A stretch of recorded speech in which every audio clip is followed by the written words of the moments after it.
नमस्कार। आप देख रहे हैं स्पेशल कवरेज न्यूज और मैं हूं आपके साथ शिव कुमार मिश्रा। मेरे पीछे चार शख्सियतें, इन चार शख्सियतों में देश के सबसे चर्चित अधिवक्ता और पूर्व केंद्रीय मंत्री, मौजूदा राज्यसभा सांसद कपिल सिब्बल जी हैं। इन कपिल सिब्बल जी ने इन तीन हस्तियों के साथ देश के मौजूदा हालातों पर बड़ी गंभीर चर्चा की है। इन तीन अतिथियों में हैं देश के जाने माने इतिहासकार प्रोफेसर मृदुला मुखर्जी, जाने माने विद्वान पब्लिक इंटेलेक्चुअल प्रोफेसर पुरुषोत्तम अग्रवाल और लेखक आईआईटी बॉम्बे के पूर्व प्रोफेसर और सामाजिक कार्यकर्ता डॉक्टर राम पुनियानी। इन सबसे इस चर्चा में ऐतिहासिक रिसर्च, राजनीतिक कहानियों के बीच के अंतर, इन सब पर बात की जाएगी।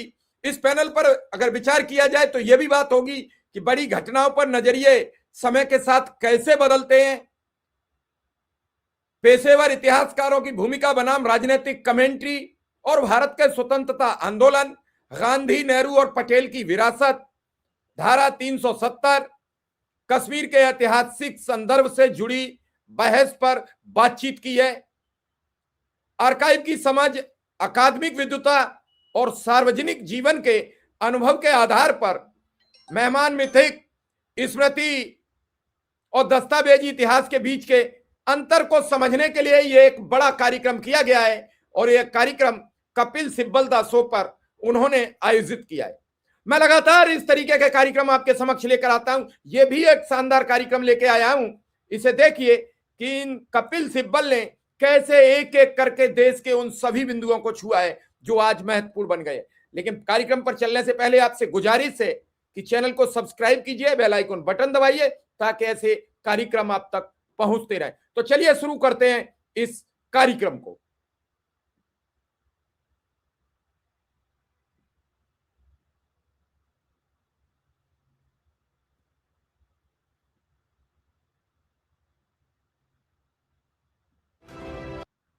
ऑफ कई चीज़ें सामने आ जाएंगी और ये बात केवल हिस्टोरियंस ही कर सकते हैं, जो इतिहास को जानते हैं, जो रिसर्च करते हैं, जो समझते हैं कि उस समय क्या हो सकता था, क्या हुआ था।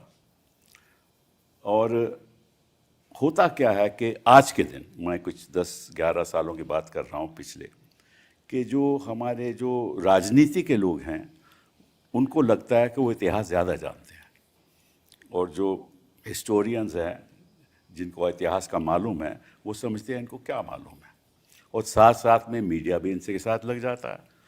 तो आज के दिन इतिहास राजनीति के लोग देश को बताते हैं कि हमारा इतिहास क्या था, नेहरू जी ने क्या किया, महात्मा गांधी जी ने क्या किया, सरदार पटेल साहब ने क्या किया, कौन किसके विरोध में था। और ये ऐसे लोग बात करते हैं जिनको अता पता है नहीं। क्यों? क्योंकि ये तो वहाँ थे भी नहीं। वहाँ कौन था? हिंदू महासभा थी, आरएसएस के लोग थे। उन्होंने कभी जो हमारी स्वतंत्रता की लड़ाई हुई उसमें तो कभी भाग ही नहीं लिया, और आज वो बड़ी बड़ी बातें करते हैं। तो बात यह है कि इन बातों में मिथ क्या है और रियलिटी क्या है, मतलब कि भाई झूठ क्या है और सच क्या है, और इनके बारे में चर्चा करेंगे कि झूठ जो फैलाया जा रहा है उसके पीछे असलियत क्या है, इसके बारे में बात करेंगे हम।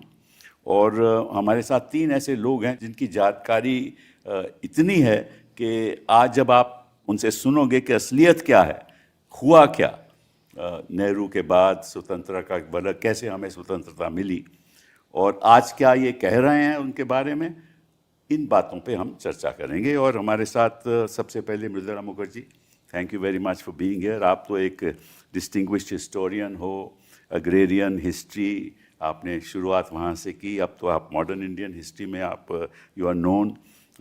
आप प्रोफेसर रही JNU में, फॉर्मर डायरेक्टर ऑफ NMML, और you are family of historians, husband is a historian, your parents were historians, they used to teach in Lahore, your sister is a historian, and you studied in LSR, then JNU, and in 1971 And then, of course, you got a PhD in JNU, Professor of Modern Indian History. And then, of course, you were chairperson of the Center for Historical Studies, Dean of the School of Social Studies, visiting scholar of Duke University, also the Institute of South Asian Studies in France. And, of course, you're a prolific author. कई आपने को-ऑथर की हैं, किताबें के author की हैं। Bipin Chandra, incidentally Bipin Chandra जी मुझे भी पढ़ाते थे, मैं उनका स्टूडेंट रहा हूँ, तो हमारा बड़ा अच्छा ताल्लुक था उस समय उनके साथ। And you have authored a book called India's Struggle for Independence. And of course, there are many other things that I can say about you or your desire for upholding civil liberties in this country. So thank you very much for being here.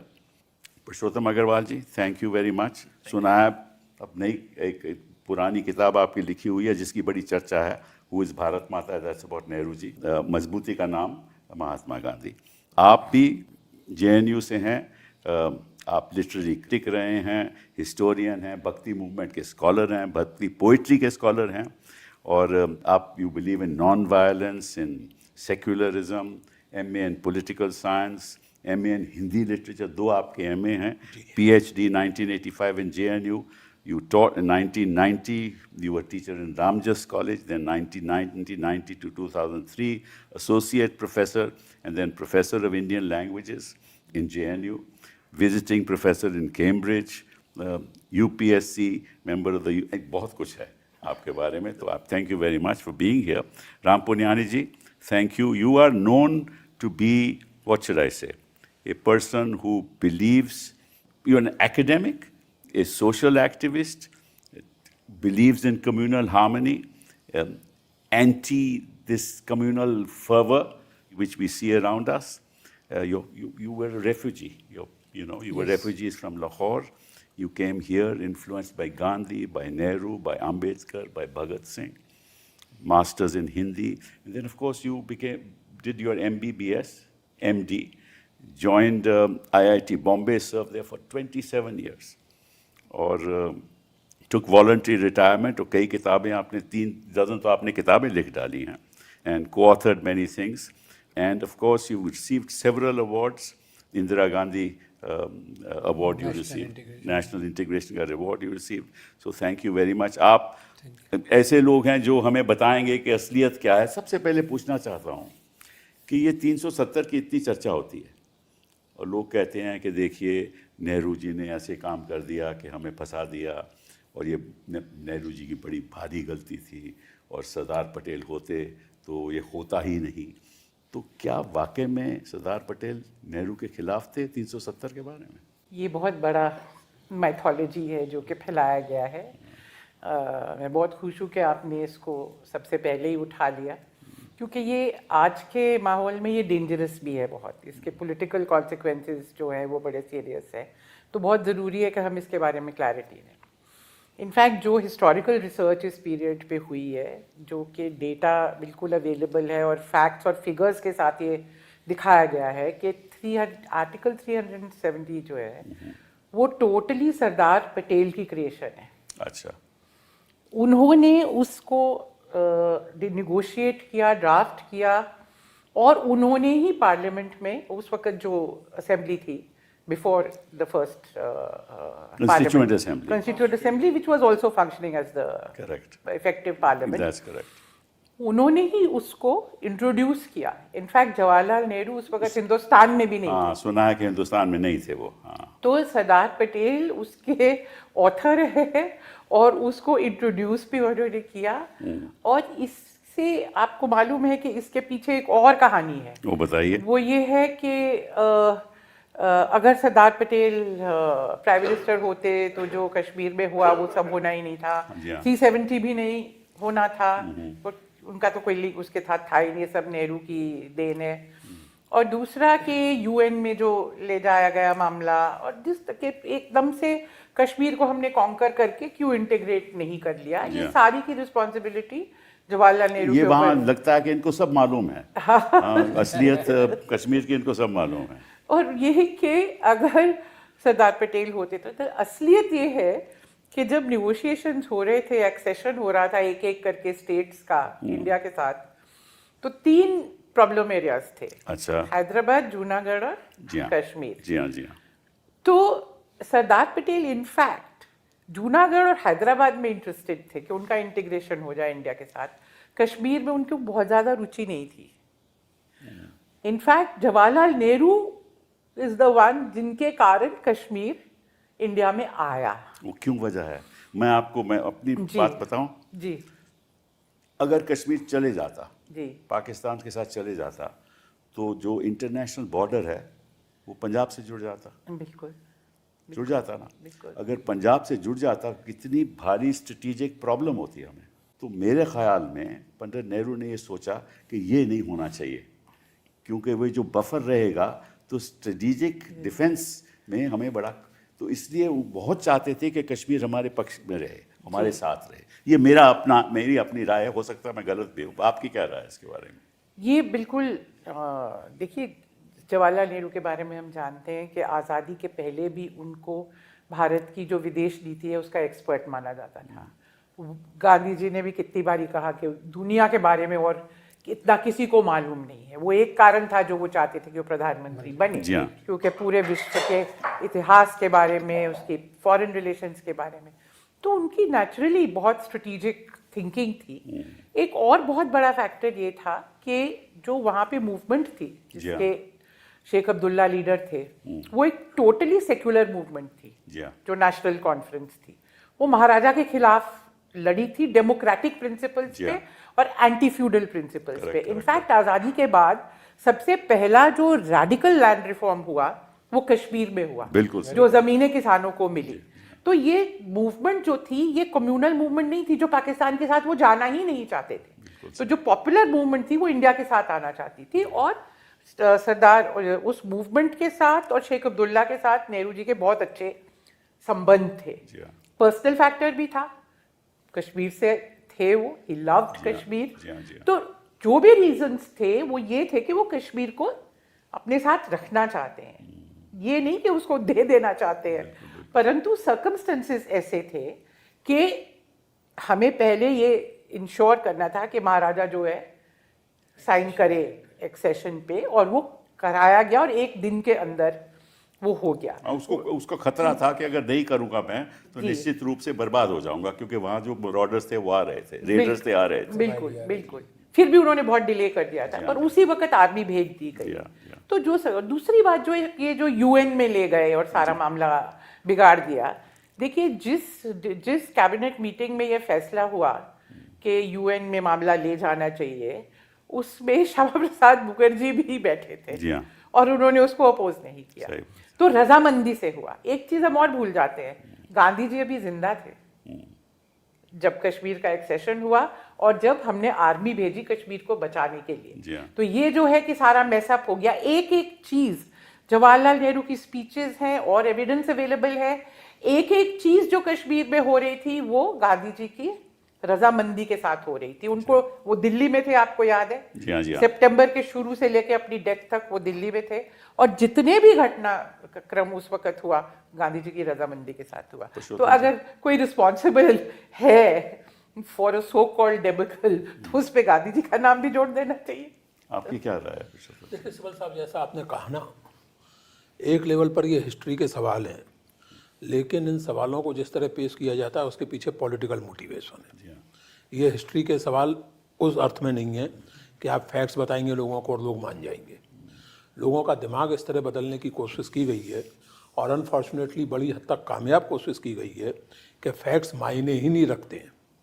इसलिए जो मेरे मन में सवाल आता है, और मैं कई बार ये सवाल पूछता हूँ, और मुझे ताज्जुब है कि जब 2-3 साल पहले कश्मीर के सवाल पर लोकसभा में डिबेट हुई थी, तो कांग्रेस के किसी व्यक्ति ने लोकसभा या राज्यसभा में ये नहीं कहा कि अगर कश्मीर पर नेहरू सरकार की पॉलिसी जितनी गलत थी तो आदरणीय श्यामा प्रसाद मुखर्जी ने इस्तीफा क्यों नहीं दिया।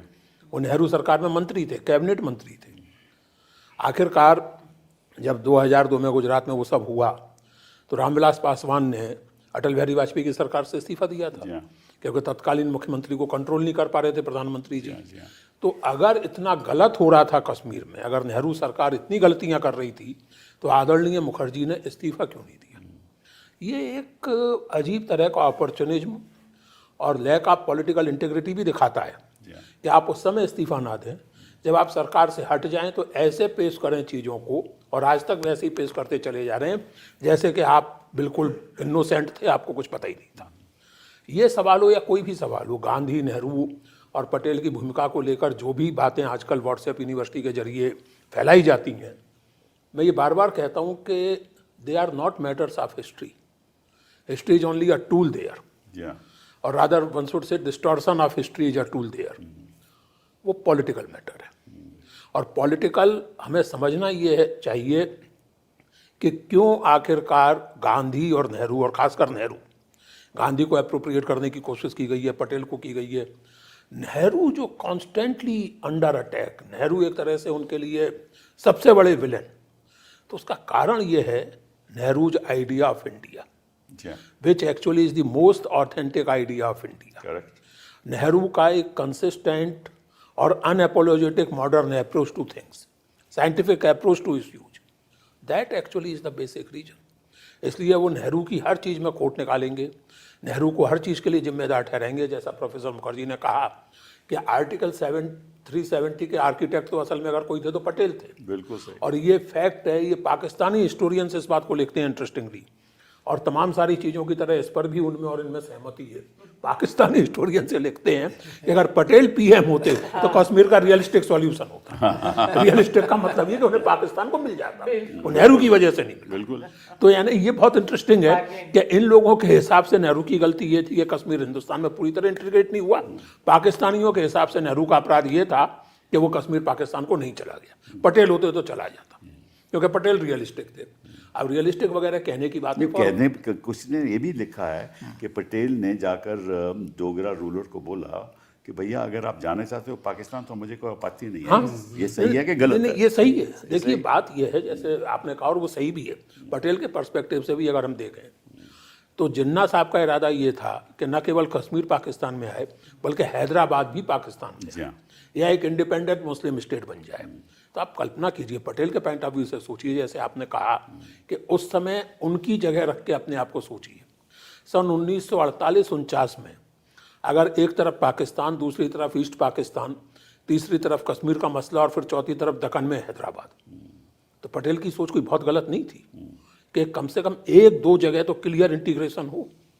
इसीलिए हैदराबाद में पुलिस एक्शन किया गया था कि वो आप करते रहिए जो भी। जूनागढ़ उनके सबसे प्रिय था, और जूनागढ़ तो उनका वो जूनागढ़ में गुजरात फैक्टर था, जैसे कश्मीर में कश्मीरी फैक्टर था, उसी तरह जूनागढ़ में तो हर चीज में गुजरात फैक्टर तो आज भी है। नहीं देखिए, नहीं सबल साहब माफ कीजिएगा, पटेल के गुजरात फैक्टर और आजकल के गुजरात फैक्टर में उतना ही फर्क हो सकता है, उतना ही फर्क है जितना रोशनी और घुप अंधेरे में।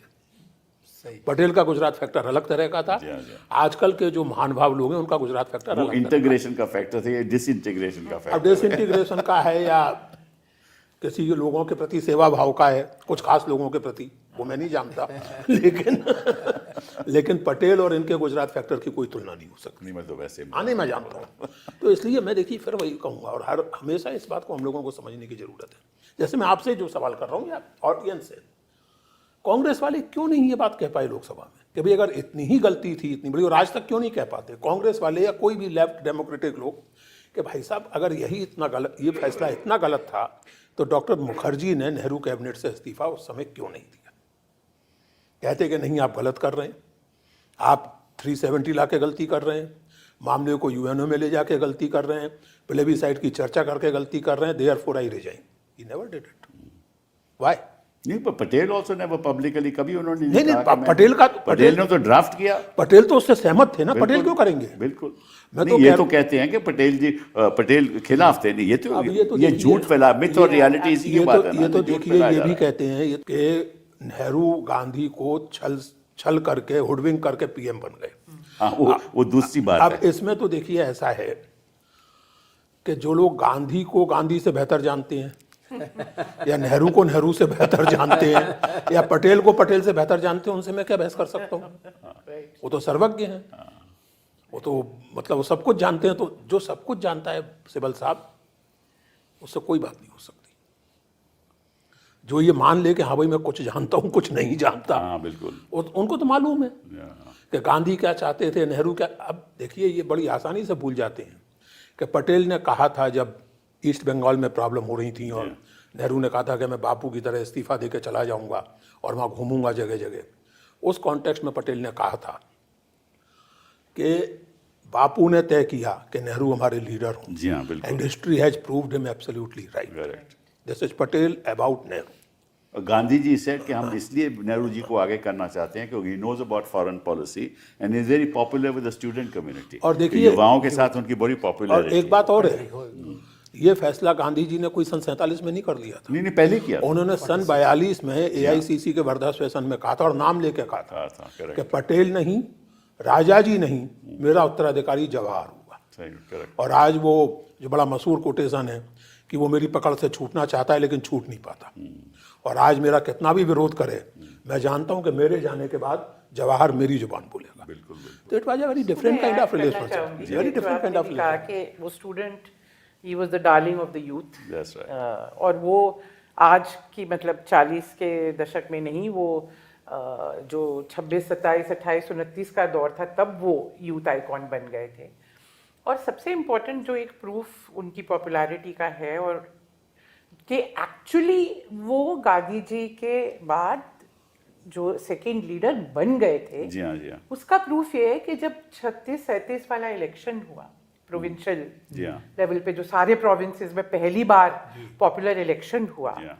तो वो पूरे इलेक्शन कैंपेन जो था वो जवाहरलाल नेहरू नेहरू ने ने किया था। ऑल इंडिया में उन्होंने लड़ा। करेक्ट करेक्ट, गांधी जी ने 28-29 के बाद वो टूरिंग का काम छोड़ दिया था, सिर्फ उन्होंने हरिजन टूर किया था 33-34 में। अब जो है उसमें बिल्कुल क्लियर था कि ऑल इंडिया लेवल पे अगर कोई लीडर है वो नेहरू है। जो पॉपुलर लीडर है, जो मास लीडर है, सरदार पटेल की अपनी पोजीशन थी, वो कांग्रेस ऑर्गेनाइजेशन के बहुत वो थे, उनका बहुत बड़ा रोल था। गुजरात में वो मास लीडर थे, पेजेंट लीडर थे, पर ऑल इंडिया लेवल पे चाहे वो ये 36-37 हो, चाहे वो 46 वाला इलेक्शन हो, हर एक में आप देखेंगे कि जवाहरलाल नेहरू जो है वो सामने लाए जाते हैं। क्यों?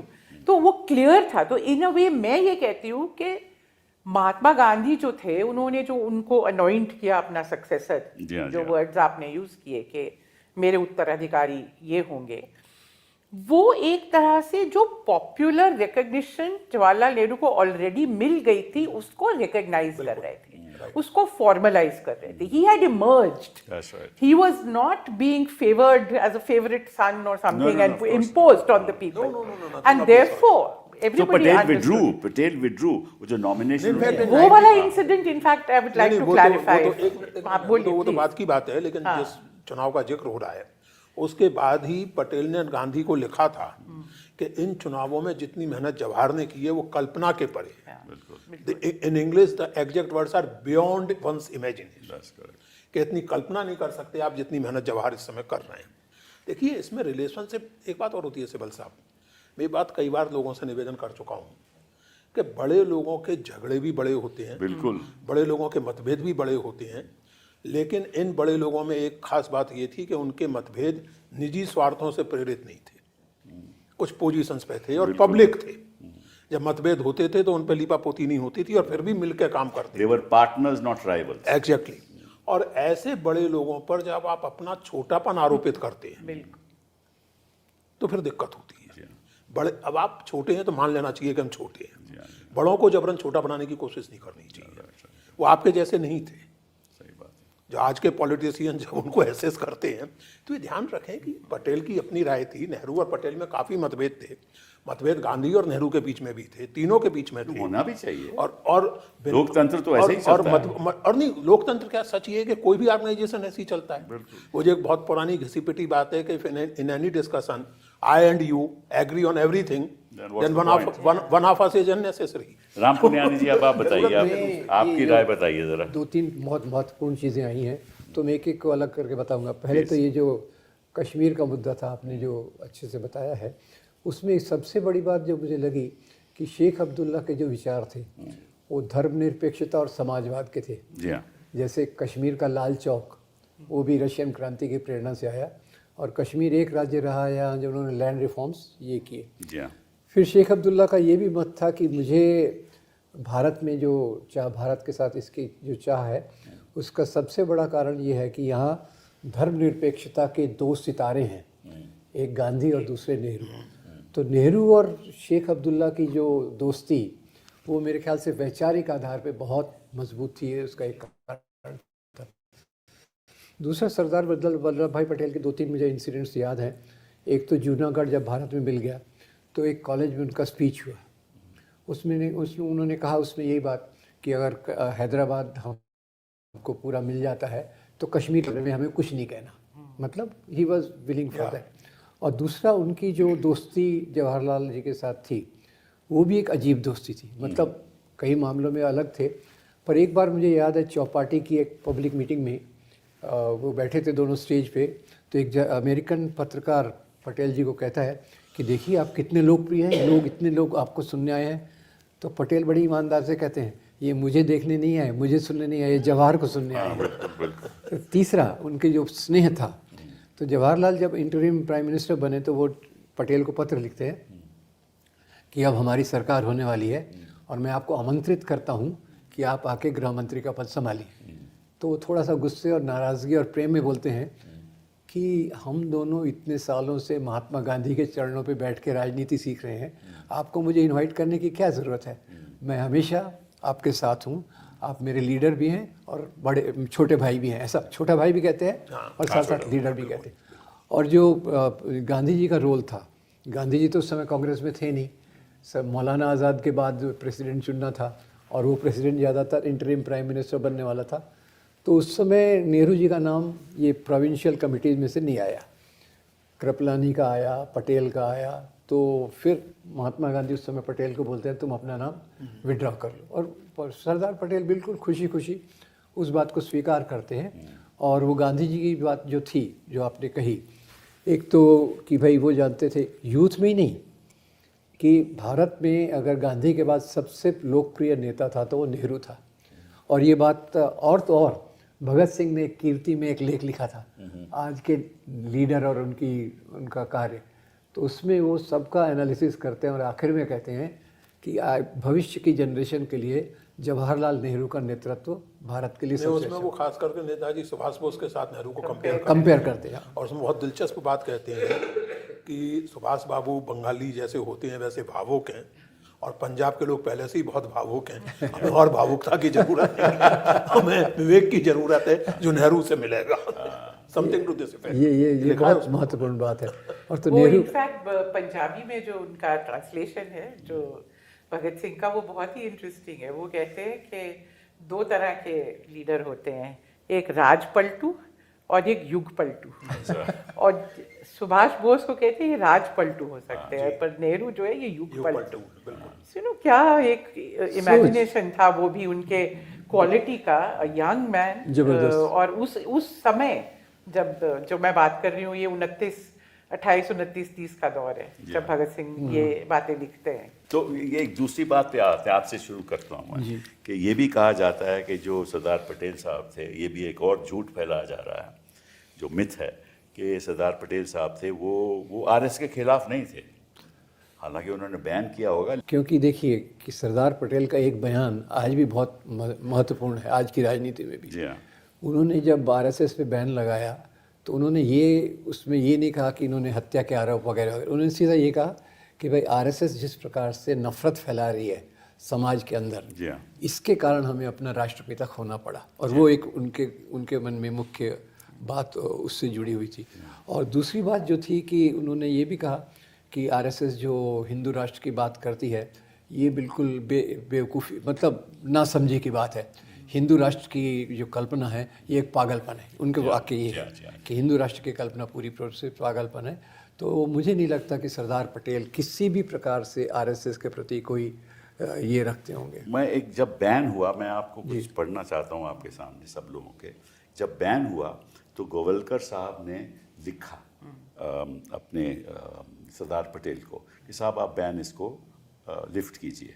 तो उन्होंने 11 सितंबर को 1948 में इसका जवाब दिया। मैं पढ़ना चाहता हूँ, जवाब अंग्रेज़ी में है। There can be no doubt that the RSS did service to Hindu society. But the objectionable part arose when they, burning with revenge, began attacking Muslims. That's right. Organizing the Hindus and helping them in one thing, but going in for revenge for its sufferings on innocent and helpless men, women, and children is quite another thing.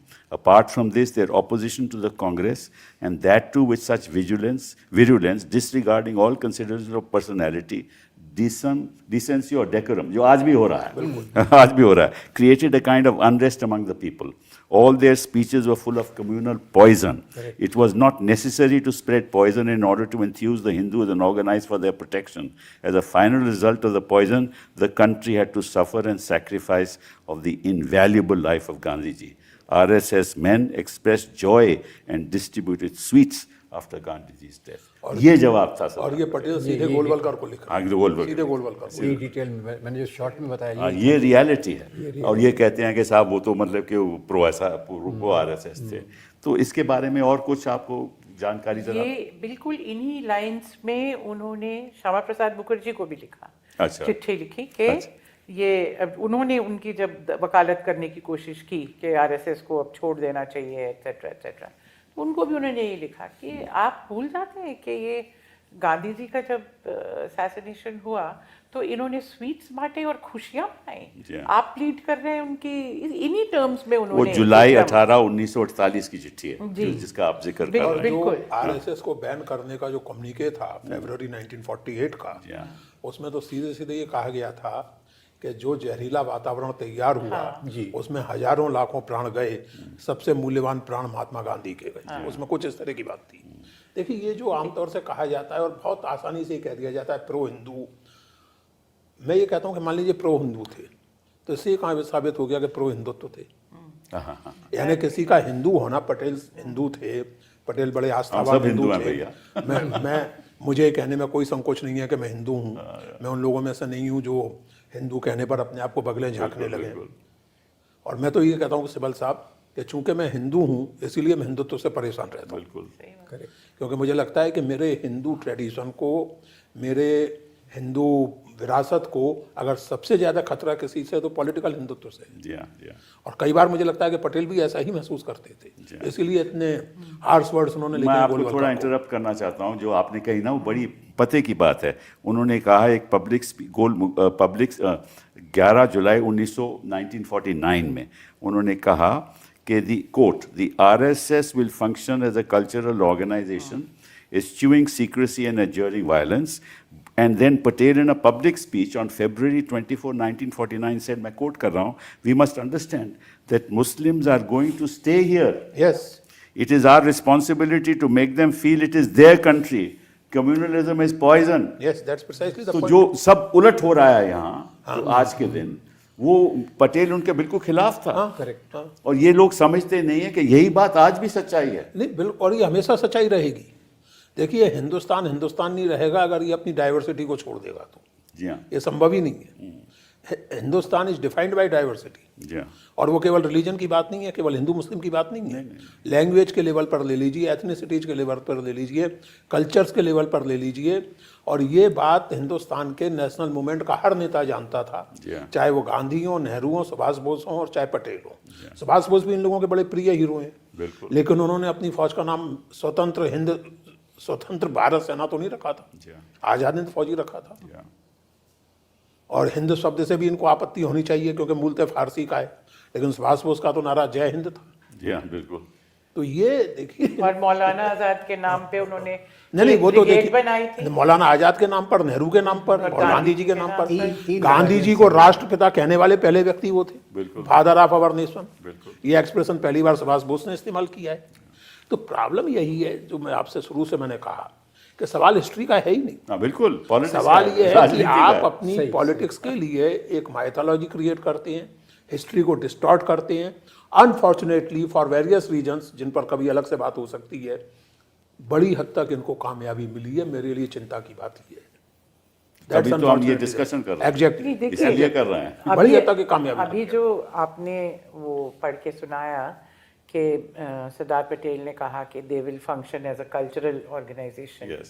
और ये अब ये बात है कि ये ढंडोरा पीटना चाहिए छत से हम लोगों को बिल्कुल। कि इन्होंने ये अंडरटेकिंग दी दी हुई है That's right.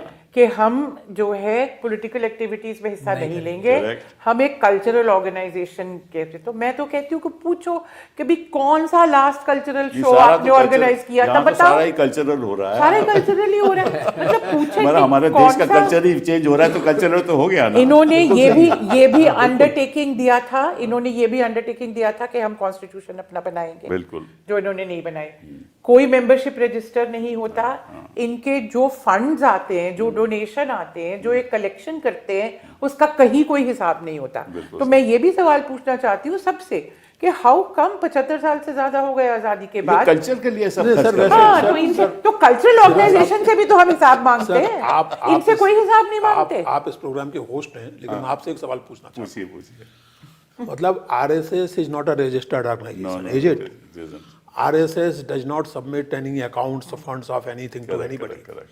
तो what exactly its legal position? हाँ, मैं भी कह रही हूँ। कानूनी तौर से है क्या RSS? Organization doesn't have membership, it has no legal position. नहीं तो मतलब is it an organization or I mean is how not. how will it नहीं, will बिल्कुल be, organization है ही नहीं। how it will be defined in terms of law? It is a What it it's is? a conglomeration of people. आपके प्रधानमंत्री तो Conglomeration of NGO people. It's only congregation of नहीं नहीं उसमें men. वैसे राष्ट्र सेविका समिति है हाँ, वो अलग है, बताएं, ये तो बताएं। आप मत कहिए। अच्छा। हिंदुस्तान के जनता का कोई सेगमेंट ऐसा नहीं है जिसमें उनकी मौजूदगी ना हो या उन्होंने बनाने की कोशिश ना की हो। अच्छा वनवासी कल्याण परिषद भी है, अच्छा अच्छा अच्छा भूतपूर्व सैनिक परिषद भी है और राष्ट्र सेविका समिति भी है। अच्छा। लेकिन जो मैं सवाल आपसे पूछ वो रहा हूँ, RSS के मेंबर हैं? जी जी नहीं आरएसएस के नहीं सबॉर्डिनेट सबॉर्डिनेट है, मेंबर नहीं है। RSS का मेंबर कोई नहीं है आजकल के जमाने की। लेकिन अगर आप विद्यार्थी परिषद के किसी कार्यकर्ता से पूछें तो कहेगा हम RSS के मेंबर नहीं है, विद्यार्थी परिषद के मेंबर हैं। अच्छा अच्छा ये है, मैं इस बात को अच्छी तरह जानता हूँ क्योंकि मुझे थोड़ा सा अच्छा। अंदरूनी तजुर्बा है। बिल्कुल। उसको तो क्वेश्चन नहीं कर सकते। नहीं, हम उस पे question as a body how we define RSS in law, not in politics. आपके प्रधानमंत्री उनको एनजीओ कहते हैं, दुनिया का तो सबसे NGO बड़ा में भाई तो ये registered मैं होता है ना? उत्तर इस registered किस्म होता के है। उत्तर दे सकता हूँ। They are not a legal entity, they are not answerable to anybody, right? I don't even know whether they file income tax return. मैं ऐड करना चाहूँगा, आप जो कह रहे थे ना सुभाष बोस के साथ, बड़ा इंटरेस्टिंग है वो। सुभाष चंद्र बोस के साथ उनके डिफरेंसेस भी हुए, वो निकल भी गए। आज़ाद हिंद फौज में देखिए आप 3 बटालियंस थी, हाँ वो बताया ना, पहली गांधी और गांधी दूसरी ब्रिगेड, नेहरू जवाहर और ब्रिगेड तीसरी और मौलाना आज़ाद। ब्रिगेड। अच्छा, दूसरा उनका जो साइन था वो टीपू सुल्तान का स्प्रिंगिंग टाइगर, वो उनकी सेना का ये था। उनका सबसे जो नज़दीकी थे ना 3 जो बड़े जनरल, एक हिंदू था, एक मुस्लिम था, एक सिख था, ये एक सिख था। तो ये बड़ा इंपॉर्टेंट। अच्छा, तीसरा उनके बाद में जब मीटिंग भी होती है तो एक तो सुभाष चंद्र बोस महात्मा गांधी को राष्ट्रपिता कहते हैं और महात्मा गांधी उनको प्रिंस अमंग्स पैट्रियट्स कहते हैं। ये दोनों चीज़ें सच है। मतलब ये सुभाष चंद्र बोस के बाद, अच्छा बाद में देखिए जब आज़ाद हिंद फौज के कैदी आते हैं तो उनको बचाने के लिए तो कांग्रेस पूरी एक कमेटी बनाती है जिसमें कैलाशनाथ गाडजू, जवाहरलाल नेहरू, भूलाभाई देसाई शायद उसमें भूलाभाई थे। सरदेसाई, ये सब उसमें ये करते भूलाभाई हैं। देसाई थे उसमें। सिर्फ कमेटी नहीं बनाती, केस लड़ती है और केस उससे लड़ती है। ज्यादा पूरा देशव्यापी आंदोलन करती है। correct। INA prisoners release movement correct. 45 में और उसका- जस्ट जी बिफोर हाँ, द जी हाँ, इलेक्शन जी हाँ, जी हाँ। देशव्यापी एक आंदोलन जो है ऑर्गेनाइज होता है, बहुत उसके INA के हक में ही हुआ। और क्या हुआ वो? दूसरी आप बात ये कहते हैं कि जो सोमनाथ टेम्पल जिसकी रिकंस्ट्रक्शन हुई तो उसमें नेहरू उनके विरोध में थे, ये भी एक और झूठ फैलाया जा रहा है, तो इसमें असलियत क्या है? हाँ, ये देखिए ऐसा है कि आज़ादी के ठीक बाद गुजरात में कुछ लोग जैसे KM मुंशी, जी हाँ, उन्होंने ये मैटर, मैं हिस्ट्री में नहीं जाना चाहती, वो भी डिस्कस कर सकते हैं इसकी, सोमनाथ की। क्योंकि गांधी जी की भी राय इसके बारे में थी, जो जी कि जी बिल्कुल हाँ, बिल्कुल। हाँ। तो ये जब डिस्कस हुआ कि सोमनाथ का मंदिर जो है बनाना चाहिए, तो गांधी जी ने इनफैक्ट मामला उठाया और कहा, और वल्लभ भाई पटेल को बुलाया और कहा कि इसमें कोई सरकारी पैसा नहीं लगना चाहिए, जी हाँ, आप बनाइए, बट ये प्राइवेटली होना चाहिए, लोगों की अपनी मर्जी से हो। पर क्योंकि सेकुलरिज्म के ये खिलाफ है कि सरकार जो है वो किसी भी तरह का धार्मिक जो काम है, चाहे वो कंस्ट्रक्शन हो या कुछ और हो, उसमें हिस्सा ले, उसके गलत है। तो पटेल ने अश्योर किया गांधी जी को कि नहीं, ये प्योरली प्राइवेट एंटरप्राइज होगा मतलब। फिर बात आई उसके इनॉग्रेशन की। जी हाँ, जहाँ राजेंद्र प्रसाद जी गए। जी, और जवाहरलाल नेहरू ने इस पूरे उसमें उनका कोई हस्तक्षेप नहीं है, उन्होंने कभी नहीं कहा कि नहीं बनना चाहिए। तो इशू जब आया कि प्रेसिडेंट ऑफ इंडिया उसको इनॉग्रेट करने जी हाँ, जाएंगे, जी हाँ। तब जवाहरलाल नेहरू का ये था कि एज प्रेसिडेंट ऑफ इंडिया आप अगर करेंगे तो ये हमारे it will have political consequence. Exactly. और उन्होंने कहा एज अ प्राइवेट सिटीजन अगर आप जाना चाहते तो वो अलग बात होती, but you are the president of India, therefore I am very uncomfortable. उन्होंने उनको बैन नहीं लगाया, रोका नहीं, फिर मुबारकबाद भी दी, जब बन गया तो मुबारकबाद दी थी, क्योंकि फिर जी। वॉलंटरी ट्रस्ट बना, ट्रस्ट ने प्राइवेटली पैसा लिया जी। और फिर लोगों ने पैसा दिया वॉलंटरी, और फिर वो पैम्पर बना। पर इस पे क्योंकि ये मामला उठा है और आजकल गर्म है और प्राइम मिनिस्टर ने भी उसको बहुत बढ़ा हाँ, चढ़ा exactly, के exactly. अभी बना दिया है उसको।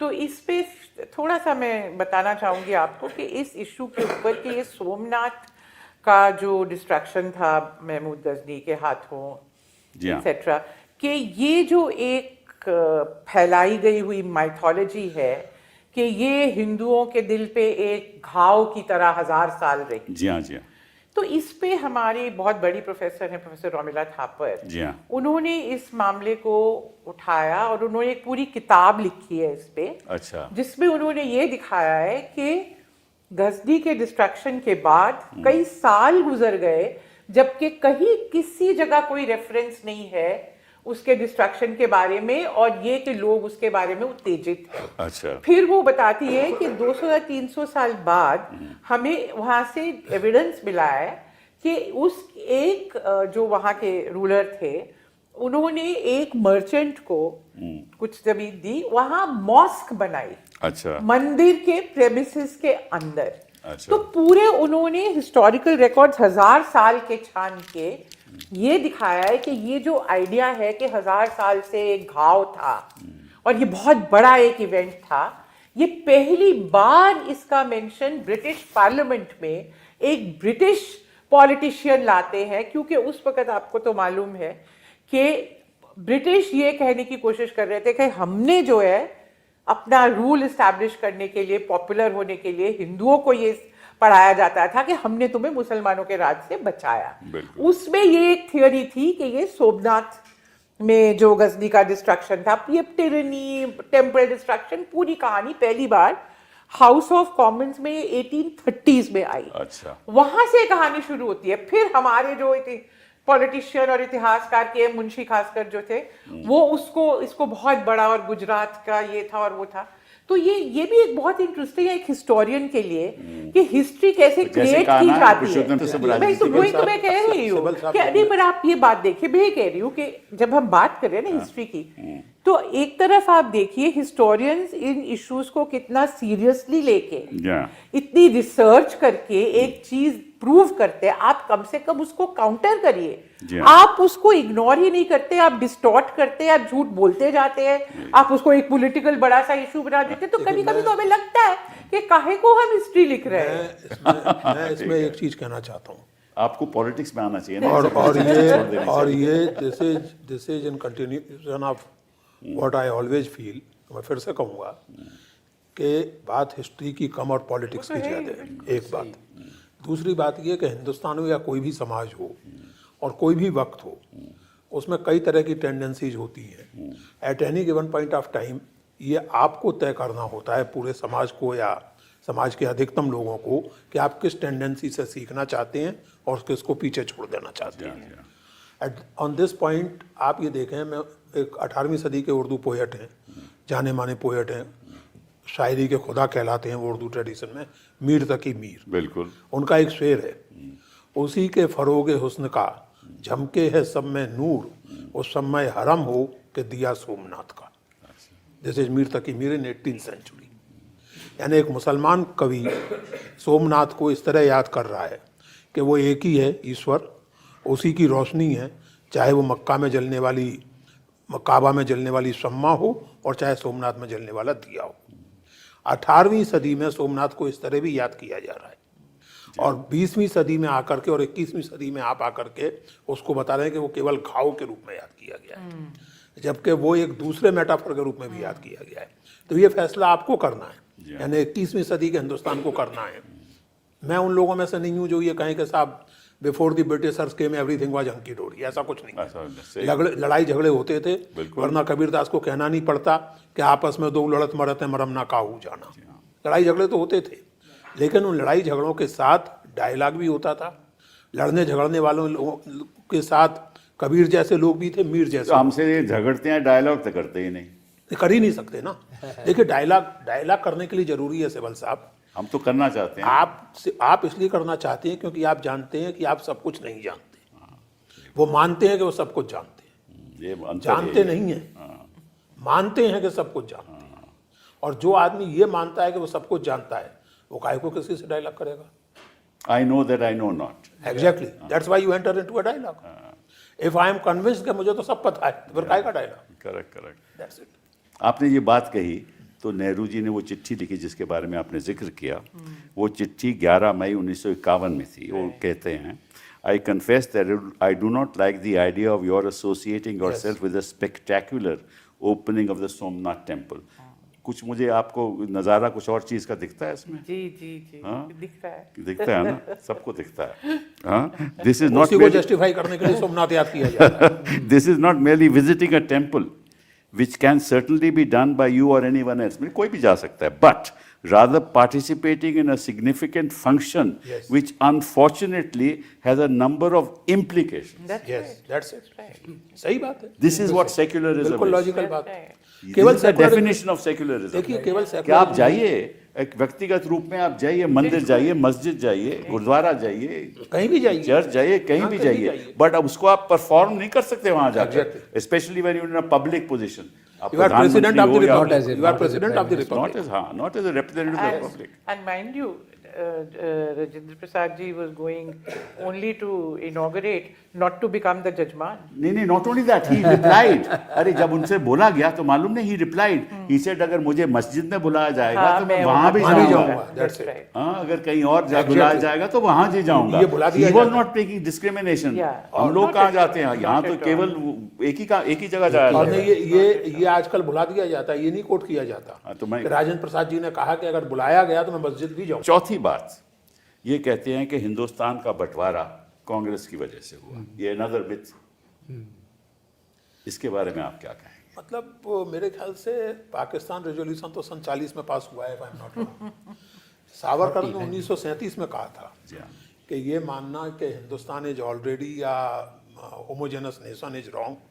इन this country there are clearly distinguished two nations, Hindus and Muslims. This is Savarkar in 1937। 1923 में उनकी वो किताब। नहीं, वो किताब की बात नहीं कर रहा हूँ मैं, उसमें तो इस तरह क्लियरली नहीं था। 1937 Ahmedabad Hindu Mahasabha session, Savarkar was presiding over it, and this sentence occurs in his presidential address that in this country there are two nations, Hindus and Muslims. तो ये तो कहते हैं बिल्कुल, तो बात नहीं मानते। इसका कोई क्या कर सकता है? तो ये हिस्ट्री है या पॉलिटिक्स है? ये हिस्ट्री है या पॉलिटिक्स? उस समय भी पॉलिटिक्स थी और आज भी पॉलिटिक्स। उस समय भी हिस्ट्री नहीं थी और आज भी हिस्ट्री नहीं है। उस समय भी हिंदू और मुस्लिम दो अलग अलग नेशन नहीं थे और आज भी नहीं है। सावरकर भी पॉलिटिक्स कर रही थी, ये लोग भी पॉलिटिक्स कर रहे हैं।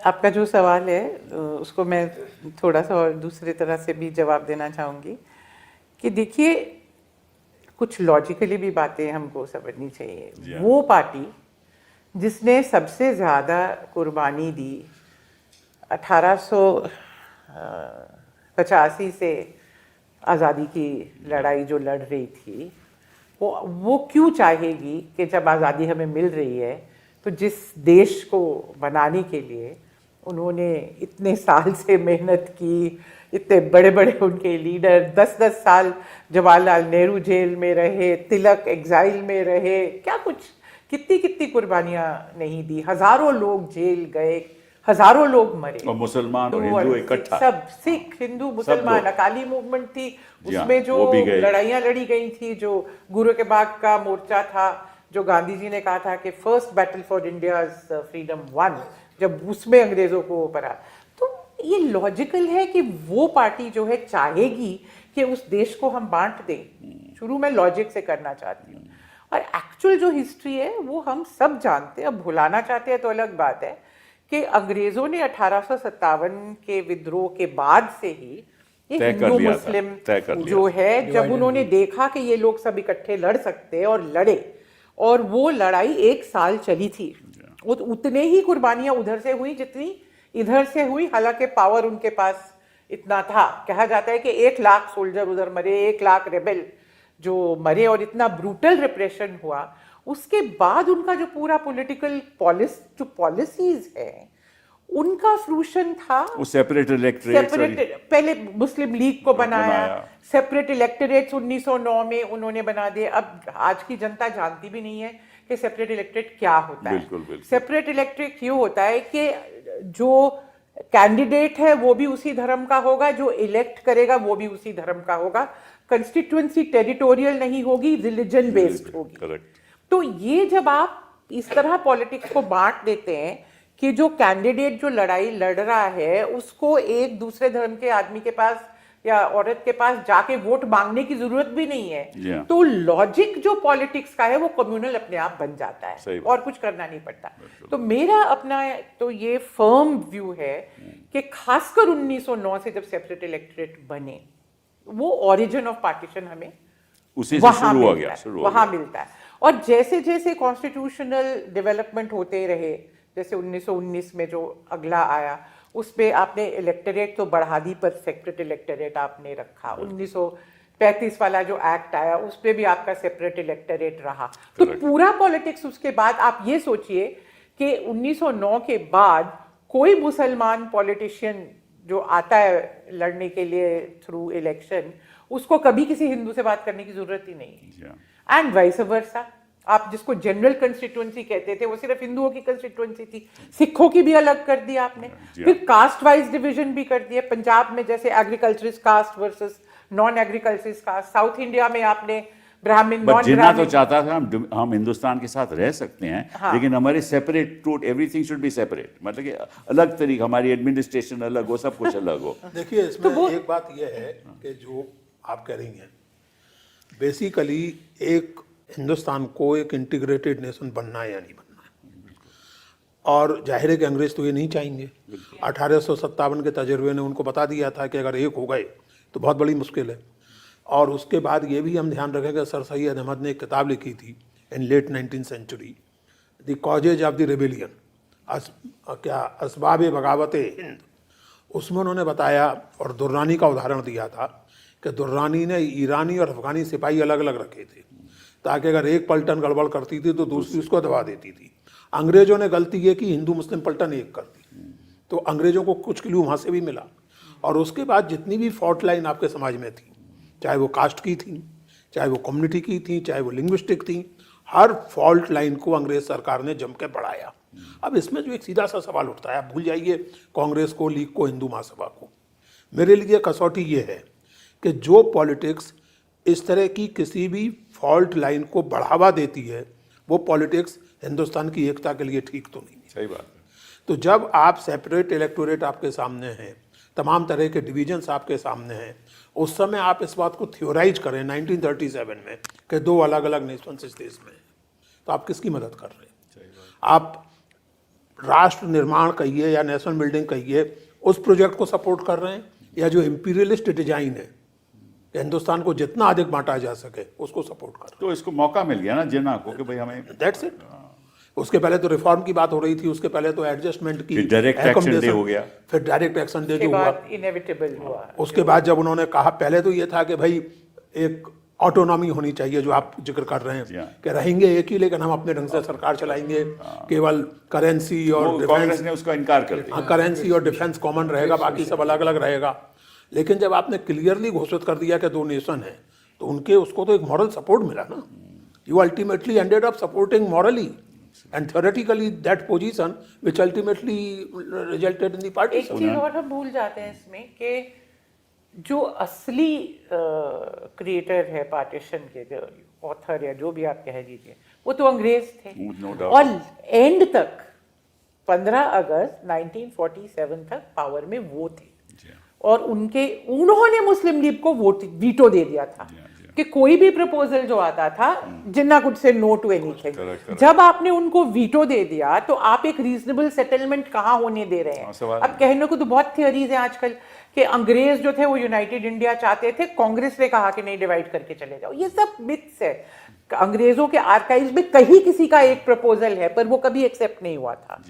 तो ये बिल्कुल मतलब कंफ्यूज करने वाली और वो करने, तभी तो मैं कह रही हूँ कि कैसे अब सरदार पटेल ने, कृपलानी ने, मौलाना आजाद ने, गांधी ने खुद कहा कि with a heavy heart, सबने विद हैवी हार्ट नहीं, सबने मतलब जैसे कि कहते हैं खून की वो उसको करके उन्होंने एक्सेप्ट किया, जबकि कोई चॉइस नहीं था। क्योंकि जमीन के लेवल पे जो राइट्स, आप जो डायरेक्ट एक्शन डे के आपने जो मेंशन किया, तो 16 अगस्त 1946 से और 15 अगस्त 47 नहीं, उसके बाद सितंबर तक, अक्टूबर तक कितने लोग मारे गए, कितने जो जमीन के लेवल पे कम्युनिज्म फैला।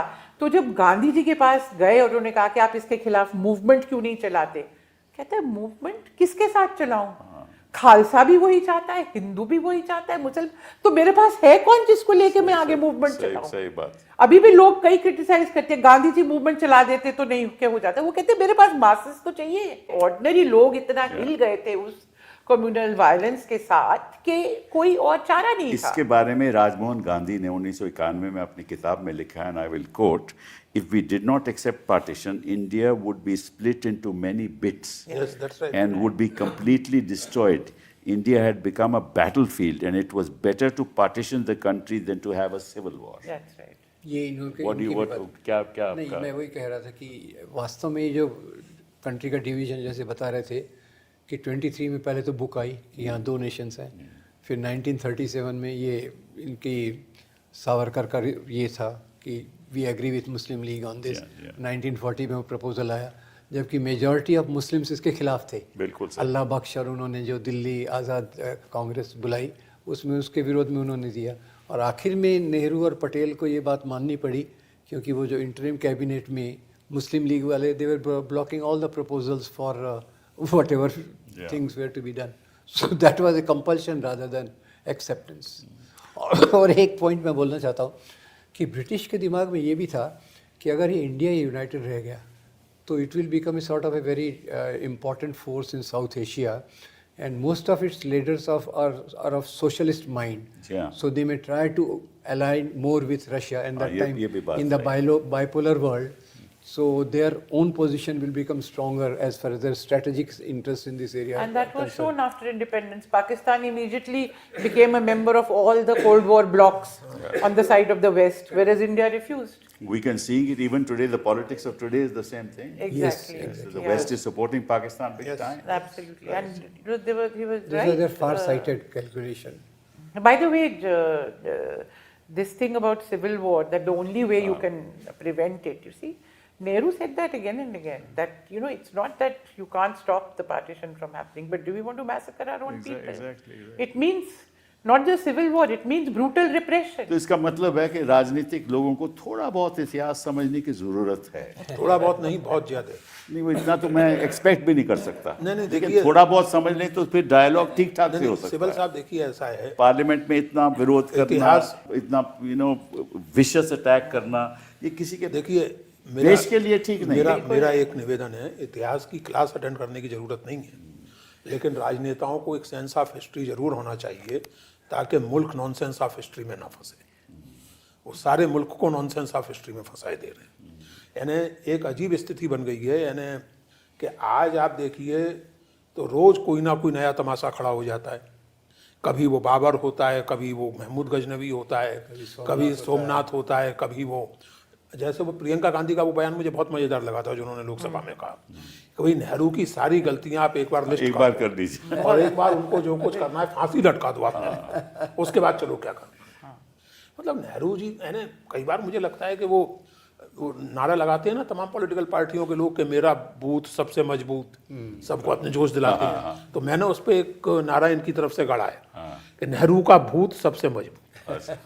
अभी तक पिंड नहीं छोड़ रहा है नेहरू जी, 64 में गुजर गए, आज तक वो मतलब नेहरू के भूत से आज तक ग्रस्त है। चलिए इस चर्चा इसमें को मैं ये सिर्फ एक लास्ट चीज कहना चाहती हूँ कि एक कारण और थोड़ा मैं इसमें आपसे थोड़ा डिफर करती हूँ। एक कारण जो नेहरू पे अटैक होता है जोरों का, it's a proxy attack on Gandhi, ये मेरा विश्वास है। नहीं ठीक है, गांधी जी पे सीधा अटैक करने की इनकी हिम्मत आज तक भी नहीं उसको तो है। और क्योंकि असल में appropriate दोनों करते के हैं ना Gandhi idea of ji. India बिल्कुल सेम। नहीं देखिए, इसमें डिसएग्री की कोई बात ही नहीं है। गांधी पर अटैक करना मुश्किल था, और मैं ये मानता हूँ, बार बार कहता हूँ मैं ये, कि उन्हें बड़ी हद तक कामयाबी मिली है, और उस कामयाबी से मिले कॉन्फिडेंस का नतीजा ये है कि मनरेगा जी राम जी हो गया है। ये पहली बार हुआ है कि किसी स्कीम का नाम इस तरह बदला गया है। नई स्कीम लागू की गई है, नए वो किए गए, नेहरू के नाम से जो चीजें थी उनके नाम बदल दिए गए हैं। गांधी के नाम से चलने वाली किसी स्कीम का या गांधी के नाम से बनी किसी इंस्टीट्यूशन का नाम बदलने का काम पहली बार हुआ है। And this shows there confidence, बिल्कुल वो तो उसके लिए राम को लाना पड़ रहा है। और उसके लिए राम को लाना ये बात अलग है कि गांधी के मुकाबले राम को हराना पड़ रहा चलिए है। राम के नाम पे हम चर्चा खत्म करते हैं। गांधी बहुत बहुत धन्यवाद, गांधी और राम दोनों के नाम पर। दोनों के नाम पे।